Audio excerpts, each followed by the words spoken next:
Hello, everybody. Scott Golden here with the Mid-South Wrestling Review Series for the 24th of March 1984, and lots of good things coming here. Terry Taylor, they do the review of the music video that he's been in. He talks about facing Butch Reed and the challenge that will be, and he wants to be the TV champion and to win the $10,000 that comes with the tournament. Butch Reed basically calls Terry Taylor a kid. He's not very respectful of him. We see a backstage vignette where he's putting his socks on, his boots on, tying up the boots, walking through. Also see video of him dominating other people, including the shoulder tackle and other things, and we kind of get the impression that this is going to be a relatively big match. Jim Cornette orchestrates the attack by the Midnight Express on Bill Watts. Watts is completely laid out. This is also after Butch Reed kind of shown as a weightlifter among other things, and Cornette obviously did not like being slapped the previous week. Not a big surprise there, but the idea that he's going to get vengeance on Jim Cornette or on Bill Watts is a pretty big deal. Bill Watts, obviously in his probably 50s at this point, I'm guessing, although maybe even 30 years ago, maybe something like that. But Watts gets beat down several times, hit hard with the tennis racket. Probably takes about 6 to 10 shots with it, and Watts is laid out. He is completely obliterated, and the Midnight Express taking several stomps at him. This is going to lead to Watts coming back at the Stampede. The referees come down to check on Watts. Not quite sure why no baby faces did or do. They come out afterwards. Terry Taylor out among others, but no one coming out during the actual attack. Anyway, Obi Davis and Josh Stroud versus the Midnight Express. Midnight Express is still your, I believe, tag team champions. Jim Ross is your ring announcer, and Cornette, is very vocal. Basically says that Watts deserved what happened to him. It's inevitable, and the Midnight Express continues to be the most dominant tag team in the Mid-South area for now. Loverboy Dennis and Beautiful Bobby, the Midnight Express, the first incarnation of such team under Cornette's watch. And they will be together through 87 or so. Anyway, Loverboy Dennis starts. Bobby comes in. He's pretty aggressive. Hits a back elbow or two. Manages to get as much as he can. The nature of Dennis, he takes a few shots. Kicks to the, I guess you'd say, midsection. And then Bobby manages a few stomps. Meanwhile, Dennis comes back in, guzzles the opponent of the moment. Meanwhile, Bobby on the middle rope hits a flying elbow drop a la Randy Savage and takes a pinfall. 1, 2, 3 right in the middle. Mr. Wrestling 2 versus Leaping Lanny Poffo is up next, and that is a really basic deal here. Obviously, Wrestling 2, your new North American champion, a guy that is not playing by the rules any longer. Wrestling 2 obviously having turned heel on Magnum TA, turning his back on the fans and playing by the rules to say the very least, and very few are impressed. Poffo, though, steps to the occasion here in a pretty decent match. Wrestling 2 takes his man down pretty aggressively, assertively. Poffo manages to bridge out, and over the shoulder he goes. Hard shots by Poffo, and again, kind of getting to a decent little deal here.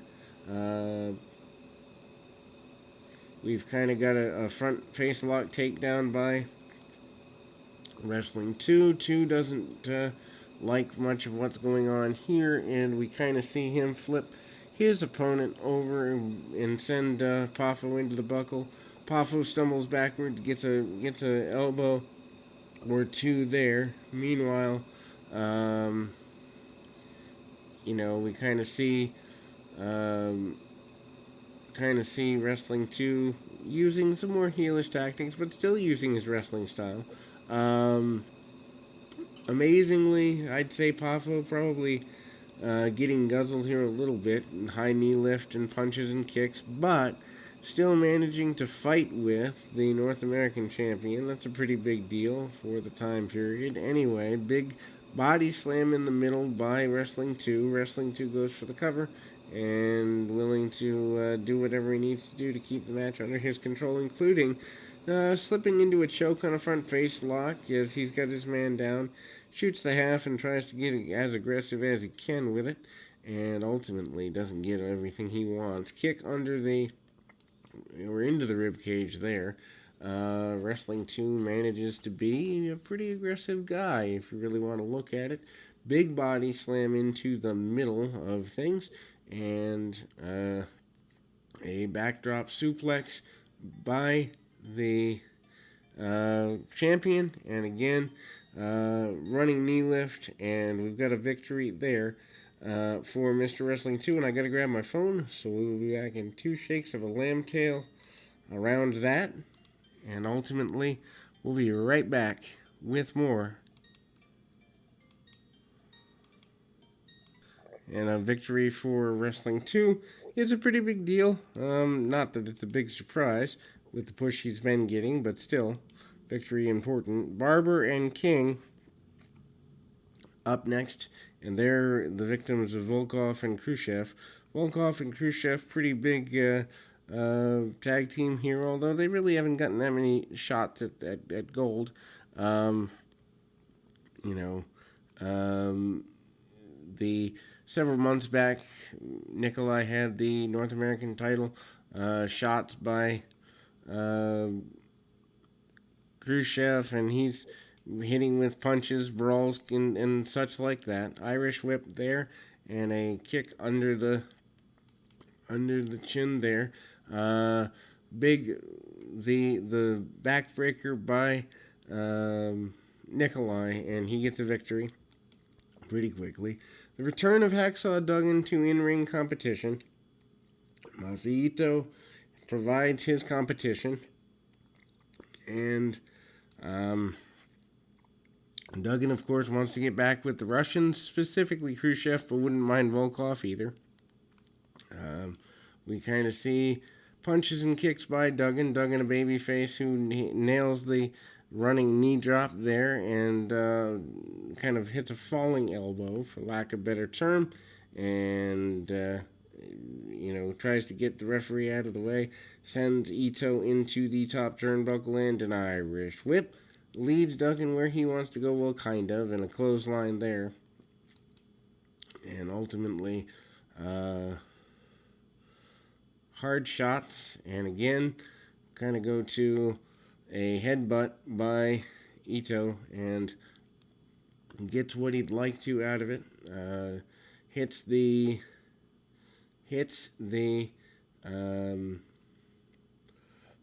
leg drop across the sternum of Duggan. Doesn't get all he wants with it, but gets enough. Duggan with a clubbing shot across the back of his opponent, and again kind of getting to a hard shot. Duggan with the chin lock kind of chokes him out a little bit, and trying to get where he can. Also uses the knee across the throat of Ito. Even though Duggan's a babyface, he'll use a cheating tactic now and again.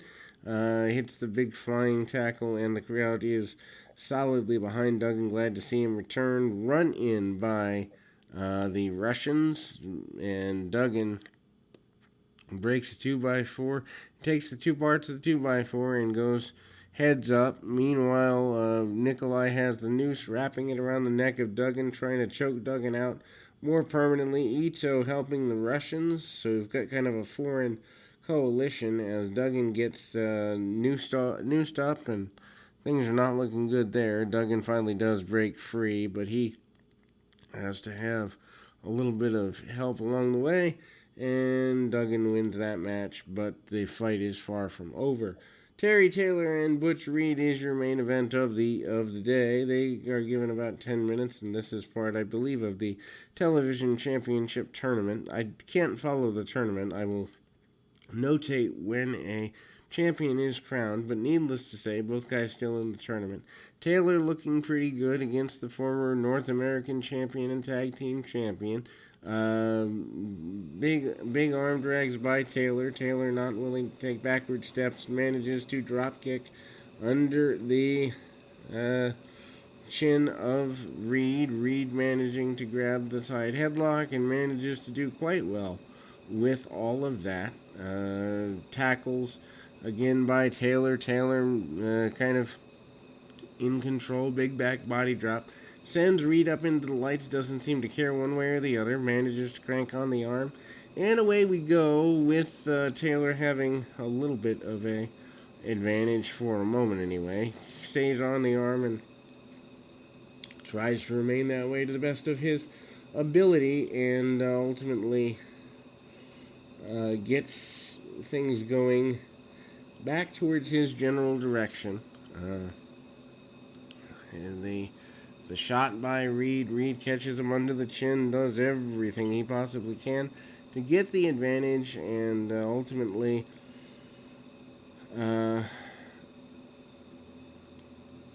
snaps him over, and Reed manages to hit a shot right between the eyes, and ultimately Reed just brawling his way through. Action continues. They go through a commercial that is rare for Mid-South, but it does happen. Taylor has him up, body slams him when we come back, and a fist drop. Reed comes out the back door. Probably one of the better matches in the time era, so might be worth going out of your way to see this. Reed catches him with a boot under the chin and doesn't really seem to care about anything but getting a victory if he can get one. On the second rope on the inside, manages to hit an elbow to the top of the head of Taylor, and Taylor is writhing in pain. Reed manages the stun gun over the top rope and gets a tackle, and needless to say, with only a couple minutes left, Reed is having difficulty getting rid of Taylor. Front face lock, and Taylor fights out of it over the next several minutes. Taylor never quits the fight and manages to get back to a vertical base before getting taken back down to the mat by Reed. Reed and Taylor continue to fight right up until almost the close of the program. Taylor and Reed standing toe-to-toe, punch, punch, punch, punch, and there we go. Hard to say which guy's getting the better of that, but an atomic drop by Taylor gives him a little bit of an advantage. Irish whip by Taylor, and he hits a leaping back elbow of the flying variety as we close the program with no finish. We will close out the month of March, though, in a matter of minutes. We'll be back with more right after this.